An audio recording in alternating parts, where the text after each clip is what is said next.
What's up, YouTube? I'm just another guy, and welcome back to my Rise to Fame. So, here we are. We have I don't know how to sort of explain it. We're sort of 2 months into the season, but what has happened is I showed you sort of in the fixtures last time. They have sort of like a pre-league season tournament, which is like a cup thing. It's a proper cup. It gives you, it's a proper trophy and things. It's not like Community Shield where sort of no one really cares. It's sort of like a proper cup. Well, that's what I'm perceiving it anyway. I mean, people from Finland it might just be a pre-season cup to them. But to me, I see it as a proper cup where it's a chance to play other teams in my league and stuff. And we've been through that. You know, it's given me a sort of fair reflection of how I feel we're going to do into the season, or how maybe we'll change things or continue on from it, really. So, yeah, we've had a little bit of an indication. Had some transfers, had quite a few transfers come in, and we're going to run through that. Got the tactics sorted, everything sorted. So hopefully, like I said, we've got quite a bit to go through today, so let's go. One thing, though, to start off on my screen is that we are currently training, or studying, I should say, a better word, for our National B license. So what that will do is hopefully that'll improve my, if I pass it, of course, that'll hopefully improve my coaching stats. But yeah, that's the only bit of news surrounding me as an individual. So let's go into our transfers and talk about who we brought in our first few months at FC Lahti. So, the outs first, we released 5 players, which I didn't feel were good enough. We then sold one of our foreigners, Shikwim Benakaj, I don't really know, and it shouldn't really matter either. Yeah, we sold him for 40k to Vitpix. I'm again not really sure who that is. We also sold another one of our players. He was a young striker, and we sold him to Lives, I think, maybe. I'm not really too sure. I think it's Lives or like Lions, maybe. Again, sorry about that. But yeah, we sold him for 7.25k. Sort of upset a few players that we sold this guy, because apparently he was young, had some decent potential. But yeah, I wasn't too fussed about him. I didn't really mind selling him. Because I'm not really going to be here long enough to see the full benefits of this guy. So I was sort of like, yeah, we'll just sell him on. But like I said, upset a few players, so my bad maybe. We loaned out a youngster, I believe. Yeah, young left back. And also we sold one of our players, Henry Tovolov-Manik, who has been at this club now for 5 solid years, and pretty much every season up until this game. So for me to come in and to sort of get rid of him, might say something about me, making some changes, but he hasn't really played well at the club, and I didn't rate him as a centre-back. So yeah, 100k we sold him off to Poland. So those were the transfers out, and I'm overall pretty happy with what we got on the transfers out. But to me, the best part of what I've done since joining this club as a whole has been the transfers. We've brought in some quality players for this level of football. So the first guy, David Amo. 26 years of age, Englishman, right attacking midfielder. With tactic, we do play right attacking mid, so I think this guy's perfect. Very pacey. That's pretty much all this guy really has. What I'm going to do is I'm going to go on... I think we'll get the attribute analysis up here quickly. But as you can see, pretty much all this guy really offers to us is pace. I mean, he's got a little bit here, a little bit there, like a little bit mentals, a few decent technicals. But overall, he's just a bit of a pace merchant. And coming in from England, coming in from Carlisle of League 2, had 3 great years with Carlisle. They actually released him at the start of 2017 season. So as you can see, he's been without a club for pretty much a full year or full season for England. So he's come to us. He came to us in November. So like I say, it would have been since the day he was released, around about 5 months without a club. So he might have been getting desperate, which is why he might have turned to us. But yeah, hopefully, according to reports, he was better than anything else we could currently offer at this team. So apparently he's a leading player for people in this division as well. So fingers crossed that he can produce it. So far, he's not done too badly. But yeah, we're hoping for a better step up. Next guy, Alexandros Tzolis? Not really too sure how to pronounce that. A experienced defensive midfielder, pretty solid in my opinion. Hopefully with his experience, he'll add a little bit of stability to the midfield, especially the defensive side of the midfield. 33, so he's not really got much pace, but hopefully his mentals will help overcome any negative situations that could come with his pace. 33 also got great experience. Panathinaikos in the Super League, which is the Greek league. Werder Bremen, in Bundesliga, played in Serie A, he's played in La Liga, he returned back to Superliga. He also played with Verona in the lower down the Greek leagues. But yeah, I'm pretty sure this guy's got, the ability to play at this level. Again, according to reports, he is one of the best players we have in the defensive midfield role. He's a leading player for this division. So again, hopefully he can offer exactly what we need in that defensive midfield role. Next guy, Stefan Arthurwari. I believe I said that correctly. But yeah, 23 years of age, Englishman. Now, you may see a pattern with some of these transfers coming up soon. But 23-year-old Englishman, I think he looks great. Again, according to reports, because this is what I can really go off for comparing, apparently he's got the potential to be a star player in this league and also is currently a leading player in this division. You know, we're signing some good players, which are obviously going to improve the side. £800 a week, which I think is on the larger side for this club. In Finland, I guess they don't really spend a lot of money on wages, because maybe, of course, the financial backing isn't going to be the same as like England and stuff like that. But, yeah, he came in from England as well, played for Fulham all his career. I say played, that's obviously going to be quotations. 3 appearances in his entire career there. Played for Tranmere, but before the game started. So he's yet to really make an appearance since Fulham released him. And again, he was out for a club for a long time, a bit like Ammo, about 5-6 months out without a club. So he came to us. And yeah, I think this guy looks great. I think he's got brilliant stats on him. And hopefully he'll, again, carry this team forward to the next step. Next guy's another centre-back, Cameron Borthwick-Jackson. 2 great names for our centre-backs. This guy's probably, I don't know, I think is marginally better than Arthworthy, maybe. I'm not too sure. They're about the same quality of player, but only £400 a week, so as you can see, it's half the wage, which is obviously a lot better for me. But yeah, again, another young 21-year-old Englishman. This guy was also released from a club without making an appearance. It was Manchester United. And again, according to reports, leading player currently for this division, potential to be a star player for this division. You know, we're signing great players right now, and it's really, really positive. Next guy, on the 20th of December, Aaron Tishobala, I believe it's pronounced. 23 years of age, and he's all right display. You know, we've got a little bit about him in the midfield. Physically, he's great. You know, but technically, a bit of passing, a bit of technique about him. You know, nothing incredible, but again, not too bad. Again, you know, but comparing that to the league, apparently that's a leading player for this division with the potential again to be a star player for this division. So, another cracking player, and this guy also came from the English divisions, and again, was released from Reading without really scratching the surface of the team, and again, looking for a club for about 5-6 months, and we jumped on him. You know, we leaped at the opportunity to try and sign him. And next guy, Cole Stockton. 24-year-old Englishman, again coming from the English leagues. Basically, you'll see a pattern here, and it's I've signed mostly English people, and the reason for that is because I signed a lot of English scouts. I think I was allowed 4 scouts. I got 1 Finnish, 1 from somewhere in Europe, I can't quite remember, and 2 Englishmen. And I guess my knowledge of England overall just meant that I had a lot of knowledge about English players, basically, and a lot of English players were available on free transfers. So I pretty much scouted all the players I could see that looked decent from the get-go, and majority of them were English. Because again, because of my knowledge as a manager, it's mostly English players, a few Chinese and a few Singaporean, but they aren't eligible to come to our club really, and they're not in our scouting range. So Cole Stockton is another Englishman. This guy, again, I think he looks pretty good as a target man attack, which is what he's going to be playing as up front. I think he's got the right stats, right height.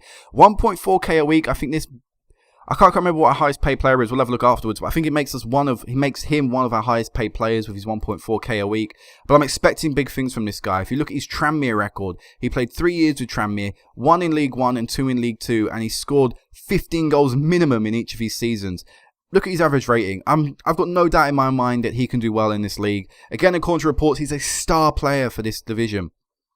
Exactly what we needed. We needed a great striker. Any good team needs a good striker. Someone that can provide you with 20 plus goals in the league season. I believe Cole Stockton is going to be the guy to do that for our team. Yet again, we return to the defence with Conor McLaughlin. 26 years of age, Northern Irish international and former under-21 international. Again, nothing too incredible about this guy, but according to reports, he's good enough for this division. Doesn't enjoy big matches, that's not a great thing. But again, coming in from the English leagues, playing with Fleetwood in League 1 and League 2, definitely more suited to League 2, and had his best every year the year they released him. And again, all these players applied, they were all at English teams, you know, either top leagues or League 1, League 2 level. They were released without a club for 5-6 months, and therefore clearly they were more open-minded about leaving the country to find first-team football. And we leaped to that opportunity, and plus my knowledge and scouting knowledge and stuff like that, it overall just meant that we could find some good players, and hopefully Conor McLaughlin can put in some great performances with us.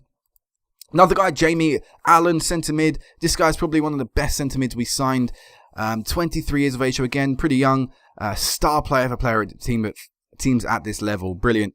17 determination, 13 work rate. You know, he's going to be the worker. He's going to be, hopefully, the guy helping lead the centre of the midfield. 5'7" as well. Sort of a little guy, but seems like an engine. Coming in from Rochdale, again, another League 1, League 2 team. Had 2 great years, one in League 1 and one in League 2. I imagine, and I didn't get promoted from that year. So, again, I think we've signed a really good player who's capable of achieving some great things here. And our last signing on transfer deadline day, pretty much, I think it was actually transfer deadline day, was Charlie Taylor, not Charlie Austin, I wish. Charlie Taylor, 24 years of age, left back, English as well. So physically pretty solid, technically as well. Nice that he's got something not only defensively but also going forward. He can cross, he can dribble, so he's got that part of his game which is nice. And again, coming in from Leeds, and you know what? He played 28 times for Leeds in the Championship and actually did all right. Putting some half decent performances. So I think Charlie Taylor will be perfect for this division. Apparently, right now he's a leading player for this level, and yeah, he's our best left back. So we've signed a lot of great players, but. And when we go to the tactic as well, they all fit into our tactic, exactly what we needed. 4 in defence, 2 centre midfield, 1 defensive mid, 2 wingers, and a striker up front by himself. I sorted out the roles here, so as you can see, we've got an anchor man sort of holding in defence. We've got box-to-box midfielder of Tishobla. We've got advanced playmaker of Alan. These two will probably swap round though. Alan's a bit more of an engine. Wingers, we've got Matthias Gallen and Ammo to hopefully whip them balls in for our big old target man up front of Cole Stockton, who can hopefully score chances himself and create chances for those people like Gallen, Ammo, and hopefully Tishobla, and maybe a bit Allen as well, who hopefully be pushing forward and, feeding off any knockdowns and heads down and any gaps that Stockton's opens up for them. That's the plan. But yeah, tactic is just a pretty simple 4-3-3, it's not got too much about it. These players are good, but they're not, I don't need to overcomplicate things, I don't think. We've signed some great players, as you can see, and I think it's just about, getting the tactic to work with them all. So, let's go into the fixtures next. So, onto this, I think it's Liga Cup. Liga Cup, maybe? I'm not too sure. But I think it's Liga Cup, so I'm going to pronounce it like that. So, in the first game in Group 2, so our group consisted of Honka, HJK and NYPA. So of course I mentioned previously how HJK were, to me, sort of, I know them a little bit, I've played against them and stuff in other saves, so I sort of know they're the benchmark, they're the top team in this league. In the game wise, it's probably Jaro since they won the league for the past 2 years, but I'm still going to compare myself to HJK. And it started off perfectly, my campaign here, or my career here, as I should say. If this wants to allow me to see, I don't know why this constantly does this. And then we'll just auto-size all these columns. There we go. So yeah, it started off in the perfect way, really. We beat Honka 2-0 in our first game of the season. We had Cameron Borthwick-Jackson scoring one of the goals in the 68th minute, giving us the lead in a game that we did dominate and we thoroughly deserved to score in. Cole Stockton struggled out there quite a bit. We ended up taking him off and bringing Laurie Dalla Valle on. A few maybe Fulham fans might recognise him. He was a Fulham trainee for a while. That's where I know him from. But yeah, he's been around a bit. He's been in this league for a while. He was our first choice striker for the past season as well. But Cole Stockton forced him out. But he came on from the bench and scored a goal. So I sort of took notice of him there. After that, we went to HJK. Cole Stockton decided to turn up for this match. And he scored 2 goals in the first half, as well as a Matthias Gallen. HJK also scored in the first half, but in the end we saw out the rest of the game with a 3-1 victory. HJK probably deserved a little bit more out of the match. You know what? HJK looked a lot more comfortable than we did. Despite the fact we were 3-1 scoreline, HJK looked more likely to make anything else happen in the entire game. And in the second half, it was a lot more HJK. So, yeah, 2 wins out of 2. That was perfect. Then, though, we hit our first defeat in charge of the club. We lost 4-1 next to... Wait, have I got rid of the wrong column here? I believe I have. Wait, let me just look at something. This is bugging me. Yeah, sorry, I got rid of the wrong column. We'll add back in quickly. Competition. Oh!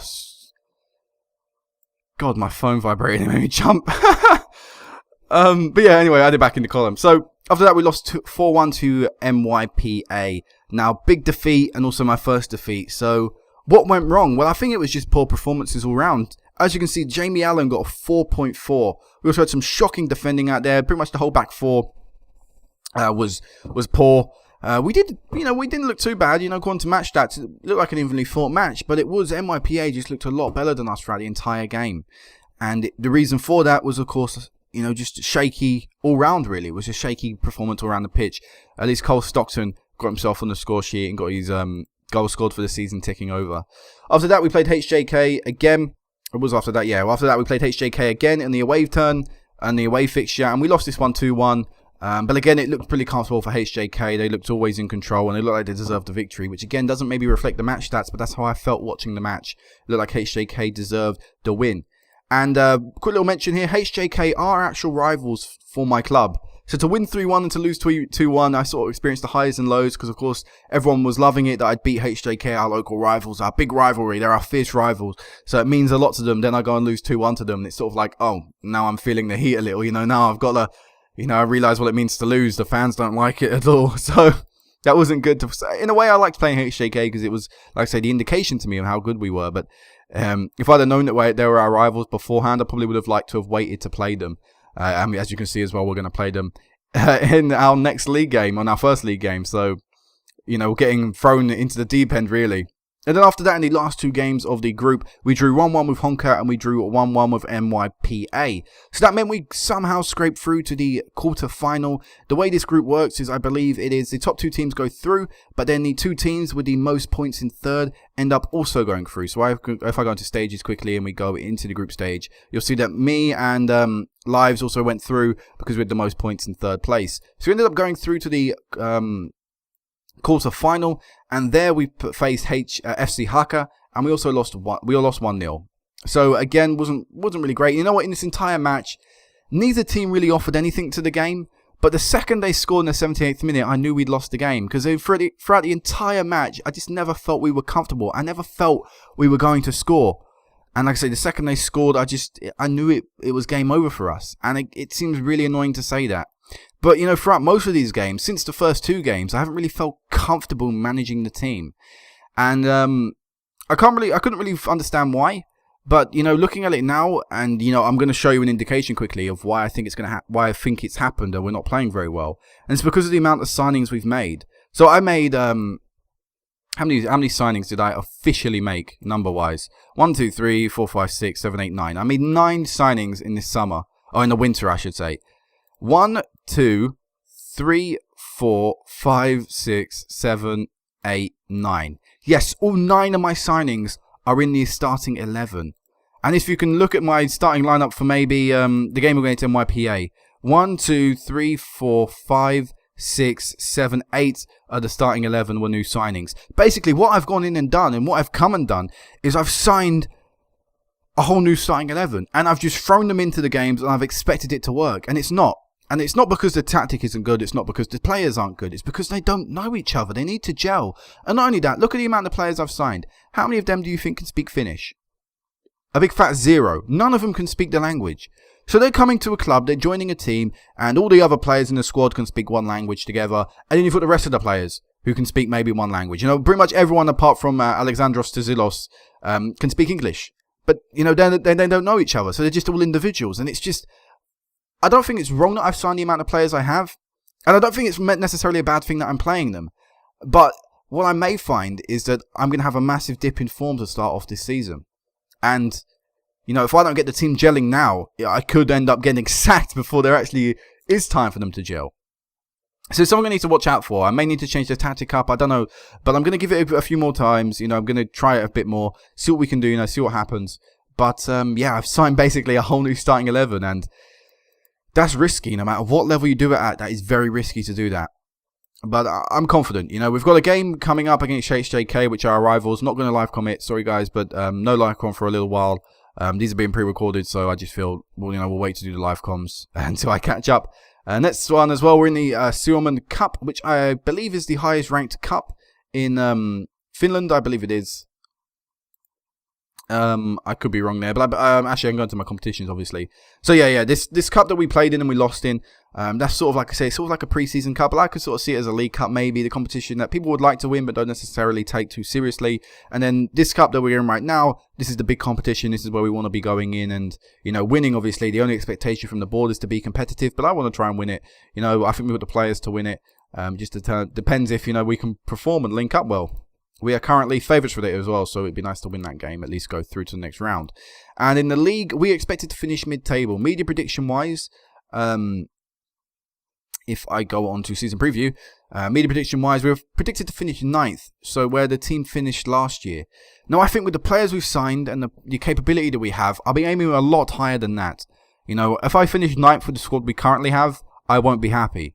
But the board will be happy. So that, in a way, that's fine. I just need to sort of tie myself down to a club here. I think we've signed the players to make FC Lahti a good team. Like I say, I think we'll have a little bit of a struggled start or a poor start while we wait for the team to gel together and click and, get used to the tactic, get used to each other and get used to the language and stuff and style of football that they play in Finland. And then once that happens, I think we'll turn it around and we can hopefully build on from there. Or anyway, that's the intention. So we could end up being sacked in a few months. Who knows?